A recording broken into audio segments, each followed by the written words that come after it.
This is Steve Morris with this presentation on the job, the pain, the gain, and customer segments. These concepts are very important to understand before you fill out your one-page business model canvas on your business. So we'll talk about these concepts within the context of the lowly milkshake market. Now, I first read about the milkshake example in the book The Innovator's Dilemma by Clayton Christensen. That's a book, by the way, I'd recommend to any entrepreneur. It's a very good read. In the book, he described about how a research team went in to understand why customers in a fast food restaurant bought milkshakes. And they took a particular approach. What they wanted to understand was, what job does a customer hire a milkshake to do?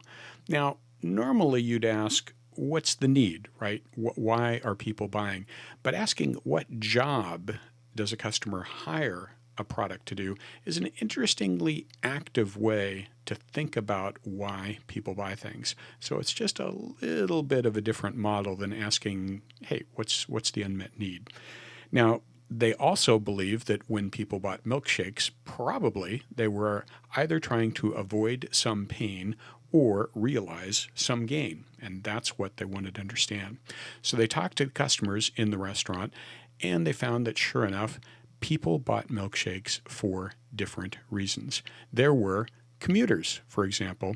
They typically had kind of a long commute and liked the idea of a nice, big, thick shake that would last a long time because that would keep them busy through the commute. Also, it would fill them up so they wouldn't be hungry mid-morning. They'd get all the way to lunch without having an empty stomach. So they were looking for some particular pain relief. They wanted to avoid the pain of boredom, and they wanted to avoid hunger. So they were looking for a shake that was big and thick so it would last a long time, big so that it would also fill them up.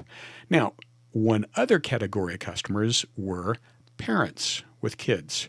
Now, the parent is coming to a fast food restaurant, remember, so they're probably in a hurry, and the kids very frequently would say, we want dessert, we want dessert.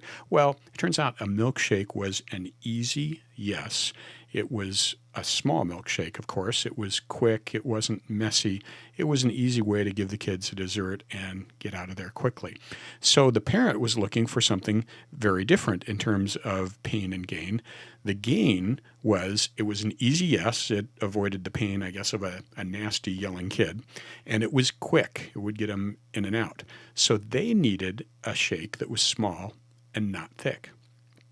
So there you have it. Just two examples of a product as simple as a milkshake where there were two very distinct customer segments. Each customer segment was looking for the milkshake to do a different job, to deliver a different gain or relieve a different pain, and that implied that the milkshake needed different features. Well, if a lowly milkshake has market segments where the different segments actually need a slightly different product, odds are your market is like that too. You probably have multiple segments where customers in the different segments are looking for a slightly different job to be done, slightly different pain and gain, and probably even slightly different features. So it's a very good thing to think about as you think through a business model canvas for your business. What's the job your customers need to get done? What pain are they avoiding? What gain are they looking for? And what are the important customer segments?